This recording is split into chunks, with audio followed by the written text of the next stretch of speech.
कभी कभी combat sports में a loss can still help the sport grow. Ankit Bayanpuria got submitted by Arman Sarukian in 2 minutes. लेकिन more than 250,000 people were watching this fight live. And many of them were watching just for Ankit. तो असली question ये नहीं है कि अंकित ने ये fight क्यों ली. असली क्वेश्चन ये है, did Ankit's loss help grow Indian MMA? Help grow Indian combat sports? And to answer that, we're going to look at 3 important questions in this video. Did this fight create new combat sports fans? Did this fight help Indian fighters? And will people in India still care about combat sports after this fight is over? पहला question काफी straightforward है. Did this fight bring new people into combat sports? More than 250,000 people were watching Arman Sarukian versus Ankit live. Now obviously हम ये नहीं कह सकते कि सारे 250,000 कॉम्बैट स्पोर्ट्स के फैंस बन जाएंगे. कुछ लोग आए because they genuinely support अंकित, कुछ लोग आए because they thought Ankit could genuinely shock the world, और कुछ लोग आए because they wanted to see Ankit get destroyed. लेकिन उनका रीजन इस फाइट देखने के लिए is irrelevant. It doesn't matter. What matters is कि एक रात के लिए hundreds of thousands of people एक submission grappling match देख रहे थे. Most of them probably didn't even know the rules. Some people probably don't even know how good Arman Sarukian is. लेकिन they knew Ankit. And Ankit was enough of a reason to watch this fight. And मेरे को लगता है कि hands down this is one of the biggest problems that Indian MMA faces. हमारी problem ये नहीं है कि Indian people hate fighting या they don't like watching fighting. India already has a rich boxing and wrestling culture. लेकिन casual fight fans को या तो एक familiar face चाहिए like a popular celebrity or an influencer, या उनको एक strong storyline चाहिए through which वो अपने आप को invest कर सके fight में. And this fight gave them both. Ankit Bayanpuria, famous celebrity, versus Arman Sarukian. Everyone was curious to see कि अंकित जो अपनी पूरी लाइफ रेसलिंग की ट्रेनिंग करता आया है, and who used to say कि उसको ओलंपिक्स में इंडिया को रिप्रेजेंट करना था. Everyone wanted to see how he would match up against a UFC level fighter. And क्योंकि ये उसकी पहली फाइट थी, there was so much intrigue. सबके दिमाग में क्वेश्चन आ रहा था, can one of India's most popular fitness creators survive against one of the best fighters in the UFC? And that's very easy to understand. Like आपको एक hardcore fan या fighting जानने की कोई जरूरत नहीं है to understand that this sounds so much fun. Like आप क्यों नहीं देखोगे?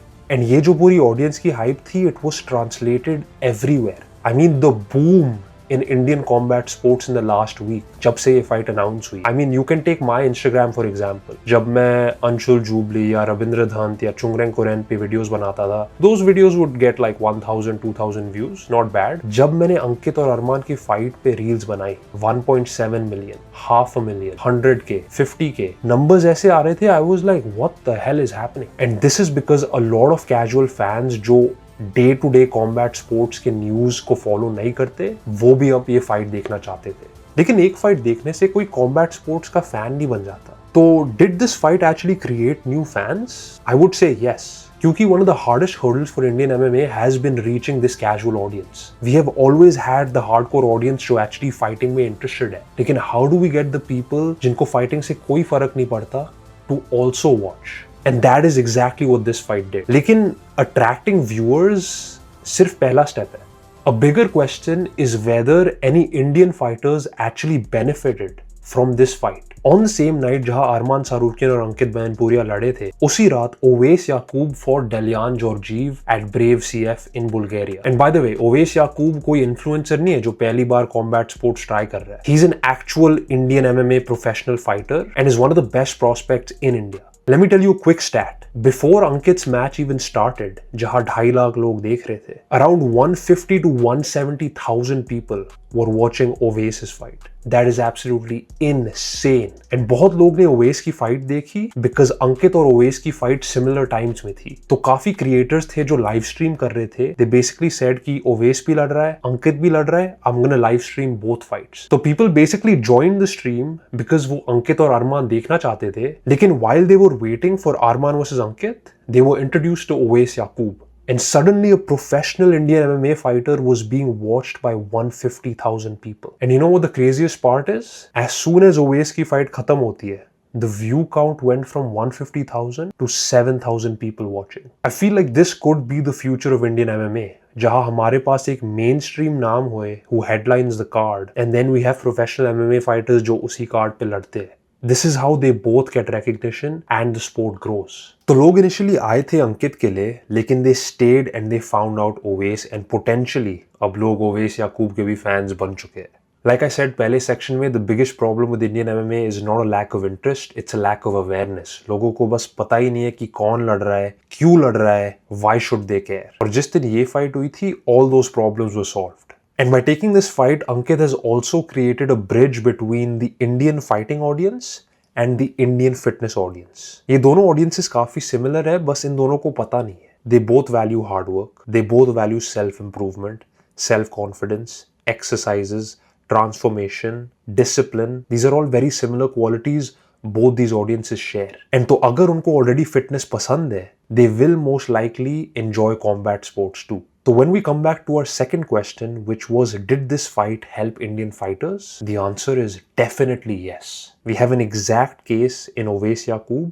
ओवेस के लिए it helped him reach an audience जो शायद वो अपने बल पर नहीं रीच कर पाता. लेकिन getting 150,000 people to watch Owais Yakub और एनी अदर इंडियन फाइटर सिर्फ शुरुआत है. तीसरा एंड सबसे हार्डेस्ट क्वेश्चन इज, क्या ये फैंस वापस आएंगे जब Ankit Bayanpuriya is no longer involved, जब Ankit Bayanpuriya is not fighting on the same night. And देखो, this is where we need to be honest with each other. ये सारा जो हाइप और वायरल अटेंशन था इस फाइट के लिए, ये ऐसे गायब हो जाएगा. लोगों ने अंकित की फाइट अनाउंसमेंट को रिएक्ट किया, लोगों ने अंकित की प्रेस कॉन्फ्रेंस को रिएक्ट किया, लोगों ने अंकित की फाइट को रिएक्ट किया और लोगों ने अंकित पे मीम्स भी बनाए. लेकिन 2 दिन बाद the internet moves on to the next trending topic. And अगर ये होता है, then Indian MMA didn't really get a chance to grow. असली सवाल ये नहीं है कि कितने लोग अंकित को अगली बार देखेंगे. असली सवाल ये है कि कितने लोग कॉम्बैट स्पोर्ट्स फिर से देखेंगे. Boxing, muay Thai, jujitsu, wrestling, MMA, जो भी हो. क्या वो ओवेस याकूब की अगली फाइट देखेंगे? क्या वो अंशुल जुबली की अगली फाइट देखेंगे? क्या वो चुंगरेंग कुरेन जो इस महीने लड़ने वाला है यूएफसी में, क्या वो उसकी फाइट देखेंगे? और इन सभी सवालों में अंकित का अभी तक एक बहुत इंपॉर्टेंट रोल है. देखो, अंकित ने ऑलरेडी बोल दिया है कि this wasn't his last fight. Ankit plans to fight in more events. उसने ऑलरेडी अपनी बड़ी ऑडियंस को कॉम्बैट स्पोर्ट्स से इंट्रोड्यूस करा दिया है. अब उसके पास एक अपॉर्चुनिटी है to grow it to the next level. Ankit can start posting long form videos on YouTube of him training. Ankit can start streaming with Indian fighters. He can visit Indian MMA gyms. वो अपनी audience को educate कर सकता है on submission, grappling, wrestling. वो एक completely नया 75 hard challenge कर सकता है based on combat sports. How cool would that be? I think right now for me to say कि Ankit versus Arman has created thousands of combat sports across India would just be a lie. हमें genuinely नहीं पता चलेगा until the next Indian MMA fight or the next Indian combat sports fight. हमें देखना पड़ेगा चुंगरेंग कुरेन की जो upcoming fight है, how will the response be to that fight? Are the numbers higher? Is the community bigger? Are there more creators coming up? फिर हमें पता चलेगा. एक चीज मैं कॉन्फिडेंस के साथ बोल सकता हूँ कि the audience is there. हमने आज इस वीडियो में वो एस्टैब्लिश कर दिया. ऑडियंस है, लेकिन इंडियन एमएमए और इंडियन कॉम्बैट स्पोर्ट्स को रिकॉग्नाइजेबल स्टार्स की जरूरत है. They need big stars and they need interesting story lines and matchups ताकि वो अटेंशन पे कर सके. अगर फाइट बोरिंग है and it's not gonna catch their attention, no one will watch it. तो just to recap on all our 3 questions to understand whether this fight grew Indian MMA or not. Number 1, did this fight create new fans? Definitely. At least some fans तो इस fight ने generate किए 100%. लेकिन more importantly, this fight has introduced combat sports to hundreds and thousands of people that traditionally Indian MMA struggles to reach. Question number 2, did this fight help Indian fighters? Yes, again.